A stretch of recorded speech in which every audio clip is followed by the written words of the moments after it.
Hi, it's Nicole. Now that we have our stencils prepped, let's get to etching our cookie jar. Make sure your base is clean, dry, and free of any oils. I like to use an alcohol wipe and a lint-free cloth. Stabilize your base so it doesn't move during application. It helps to use 2 rolled-up towels or narrow books. Just make sure that what you're using will not get in the way of your stencil. Once everything's secure, remove the backer from your stencil.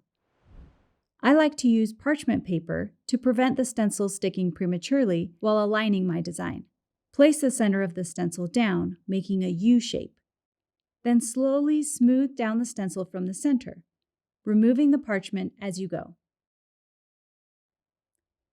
Gently burnish the design, working any bubbles out toward the edges. Slowly roll the transfer tape off at a sharp angle to your design, taking care not to remove any of your small pieces.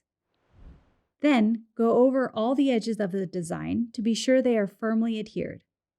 This will remove any air bubbles and ensure that the etching cream won't seep under. This can also be helped by using a heat gun to lightly go over the edges of the design.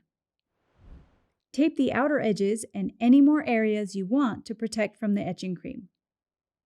Before applying the etching cream, make sure you're in a well-ventilated area, protect your surfaces, and have clean water nearby. Be sure to wear your gloves and eye protection.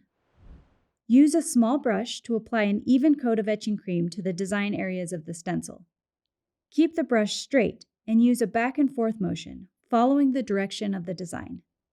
Take care not to get bristles or cream under the edges of the design.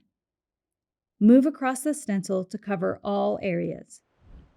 Then, go over the whole design again, ensuring an even coat. This process should take about 5 minutes. Use the brush to remove the extra cream and return it to the bottle, since it's reusable. Check your results. If it looks good, rinse the cookie jar under running water. Allow it to air dry without removing the stencil. Once dry, check to see that all areas are evenly etched. If a second coat is needed, check the edges are adhered and reapply as before.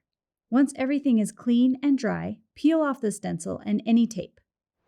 Make sure to wash the jar with soap and water before placing any food inside. I can't wait to fill this with cookies.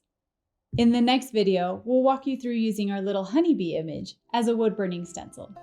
See you there.